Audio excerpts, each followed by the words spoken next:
السلام عليكم ورحمة الله. اهلا وسهلا بكم في عالم الطيور. النهارده احنا عند الفراخ. شايفين الفرخة بيضة فين؟ ان شاء الله. الفرخة اللي هي البراهمة هي اللي بتبيض هنا، بتبيض هنا في البوكس على طول. شايفين ما شاء الله، مع اني حاطه لهم هنا مكان يبيضوا فيه اهو، بس هي بتحب تبيض دايما في البوكسة دي.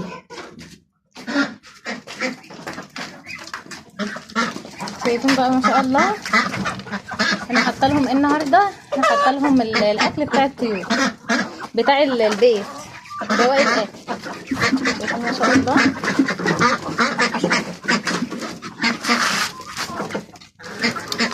انا يا جماعه جوعتهم النهارده شويه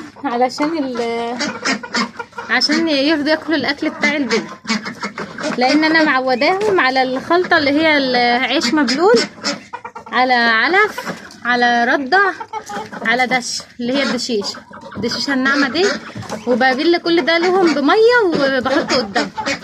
فما شاء الله طلعت لقيتهم مخلصين، قلت هتاخر عليهم شويه عشان يرضوا ياكلوا اكل البيت. شايفين ما شاء الله، يعني رز على محشي بقى على بواقي اكل على عيش برضو. بس اهم حاجه يا جماعه في الاكل ده يكون ماهوش بايظ، يكون ما يكونش حمضان. تمام، احنا في الحر والاكل بيريح على طول، يعني بيحمض على طول، فده بيتعبهم طبعا، بيجيب لهم اسهالات وكده، واحنا في غنى عن الحاجات دي. فالاكل اول باول كده نطلعه، ما نسيبهوش يحمض تحت على الحوض مثلا وكده ويبوظ وبعد كده نطلعه للطيور، لا حرام برضه، وكمان في نفس الوقت بيعمل لهم اسهال وبيضرهم. لا احنا كده بنوفر على نفسنا برضو، يعني هي كده ما شاء الله الاكل ده كده وجبه له، وفرت انا كده وجبه ان انا اشتريها من بره. تمام، فما شاء الله زي ما انتم شايفين، اللهم بارك. البط ده يا جماعه ايه؟ شهرمان، اللي هو اللي صوته عالي ده الشهرمان، وده بسم الله ما شاء الله اللهم بارك. شايفين الحجم عامل ازاي؟ وهبقى اوزنه معاكم برضو في فيديوهات جايه ان شاء الله. تابعوا معايا في القناه ان شاء الله يا جماعه، هتلاقوا فيديوهات كتير هتعجبكم عن الطيور وعن الفراخ وعن البط والسمان وما شاء الله. فده يا جماعه شايفين الاكل بتاع البيت، احنا كده بنوفر في تربيه الطيور، في نفس الوقت برضو يعني احنا كنا بنبقى مضطرين لو مش عندنا طيور مش عارفين نودي الاكل فين، بنرميه طبعا في الزباله وكده، بس بيعمل ريحه برضو وكده وبيغلبنا على ما نرميه يعني. لكن ده بسم الله ما شاء الله اللهم بارك، دوت ما شاء الله بيوفر علينا كتير في النظافه، يعني ما بيعملش ريحه تحت في البيت، وكمان في نفس الوقت ايه، مش كل شويه نروح نرمي الزباله وكده. فده بناكل البط اللي هو الاكل الطايب، بواقي البيت يعني. فلو حاجه بصراحه احنا عندنا طيور، لو حاجه فضت عندنا ما بنزعلش عشانها. تخيلي بقى انت لو ما عندكيش طيور بتعملي ايه؟ هترمي الطاير، فالواحد بيزعل خساره، يعني دي نعمه ربنا وخساره. فبس انا النهارده انا اللي قصدت ان انا اجوعهم، يعني انا ببقى اطلع لهم على طول، ما بتاخرش عليهم، بعلفهم مرتين في اليوم. بس انا بقى قلت النهارده ايه، اجوعهم شويه علشان يرضوا ياكلوا الاكل. شايفين ما شاء الله. لو حسيت ان هما محتاجين برضو ممكن اعمل لهم وجبه صغيره كده من الخلطه اللي هي التانية، عيش ودشه ورده وعلف. ما شاء الله يا جماعه. شايفين اللهم بارك، البط ده اهو داخل على الشهرين، البط الشهرمان اللي هو البغالي ده، هو بغالي. شايفين ما شاء الله اللهم بارك. انا اول مره اربيه بس ما شاء الله عجبني يعني، اللهم بارك. اللي واقف جنب بعض ده اهو الابيض ده وده، الباقي بقى الملون دوت شهرمان. وما شاء الله معاهم بلدي برضه، كنت جايبه تربيه بلدي كده 10 ومات منهم واحده. شايفين ما شاء الله اللهم بارك. فانا حبيت اطلع فوق كده يا جماعه على السطح كده، الجو طراوه والجو جميل بصراحه، فقلت اقعد معاكم ونفضفض مع بعض شويه عن تربيه الطيور وكده. بطلع يعني خلصت شغلي وطلعت بقى عشان اعلفهم وكده، اقعد بقى فوق شويه. شايفين اللهم بارك. الارضيه ناشفه تحتهم بس عايزه تتنضف برضه. ببقى انا بنضف بالليل، ما بحبش انضف تحت، ما بحبش انضف يعني بالنهار، الجو حر قوي ما بقدرش، الجو حر ما بستحملش الشمس، وبرضه الطيور بتتبهدل مني في الحر، يعني بفضل بقى تخش جوه وتطلع بره جوه الاوضه. شايفين الاوضه دي احنا عاملينها زي عشه كده، شايفين اللهم بارك، ده على السطح فوق خالص. انا سايبه الباب ده يا جماعه بالليل، ما بقفلوش. الجو حلو والجو حر اصلا، احنا درجه الحراره عاليه قوي. احنا في شهر 7، لا 7 خلص، احنا في اول 8 اهو، بس برضو الجو حر.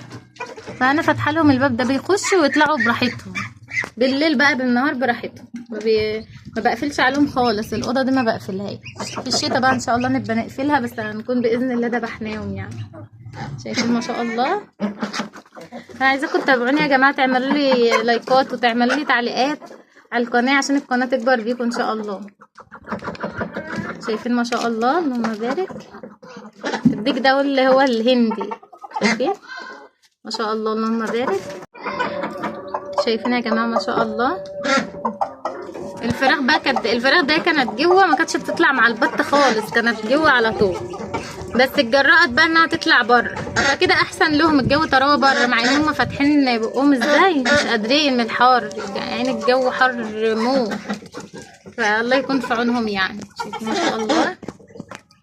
انا بحب تربيه البط قوي يا جماعه والله، وانتوا كمان هتحبوها لو جربتوها.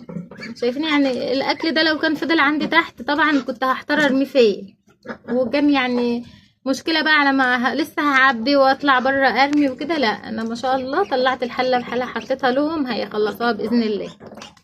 شايفين ما شاء الله. ده شهرموت اللي هو الجعجاع اللي صوته عالي ده. التاني ده ملوش حس، اللي هو البغالي ده ملوش حس خالص. عايزاكم يا جماعه تابعوني بقى في القناه، واعملوا لي لايك واشتراك في القناه، وفعلوا زر الجرس عشان يوصلكم كل جديد ان شاء الله لو حبيتوا الفيديوهات بتاعتي. شايفين ما شاء الله. انا كنت بحط الاكل ده للفراخ جوه، ما كنتش باكل البط اكل من البيت، بس بما انه كلهم طلعوا بقى مع بعض فقلت احط لهم برده مع بعض. الفراخ كانت جوه في الاوضه دي، ما كانتش بتطلع خالص. فالبط بقى قلت خلاص يعني انا لسه هعلف دول لوحدهم ودول لوحدهم، رحت مسايباهم كلهم ما شاء الله. شايفين اللهم بارك ما شاء الله، اللهم بارك. والله يا جماعه اللي احنا بنتعب طبعا في التربيه، وكل الناس عارفه وكده، اللي بتربي عارفه ان التربيه متعبه برضو شويه، بس بعد شويه، بعد شهرين 3 4 هتلاقي بتستحملي شويه، وبعد كده ما شاء الله بتلاقي نتيجه تعبك يعني. فاتشجعوا كده، احنا بنشجع بعض طبعا، فما شاء الله تشجعوا وهاتوا مثلا حتى لو 10 بطات ولا حاجه، حطوهم على السطح واكلوهم العلف في الاول، وبعد كده بقى اي حاجه دشه ورده يعني دشه ورده وعلف. انا ما منعتش عنهم العلف على فكره، فما شاء الله. وبحط لهم بقى اكل البيت، فده اكبر استفاده من تربيه البط. والله يا جماعه هتحسوا بفرق، مش هتلاقوا عندكم اكل فايض اصلا، وحتى لو في رز او حاجه فايضه مش هتزعلوا عشانها، لان انتوا عندكم حاجه هتاكلها مش هتترمي، فمش هتزعلوا عشان الحاجه اللي هتفيض من عندكم يعني. واكيد كل البيوت عندنا بيفيض منها، كل البيوت عندنا بيفيض منها اكل، في رز بيفيض، في عيش، في مكرونه، اي حاجه فايضه بنحطها لهم ما شاء الله، اللهم بارك. شايفين. اتشجعوا يا جماعه بقى وهاتوا بط، وتابعوا معايا في القناه عشان يوصلكم كل جديد. انا ام عائشه، وتابعوني في القناه ان شاء الله عشان نستفاد من بعض. السلام عليكم ورحمه الله وبركاته.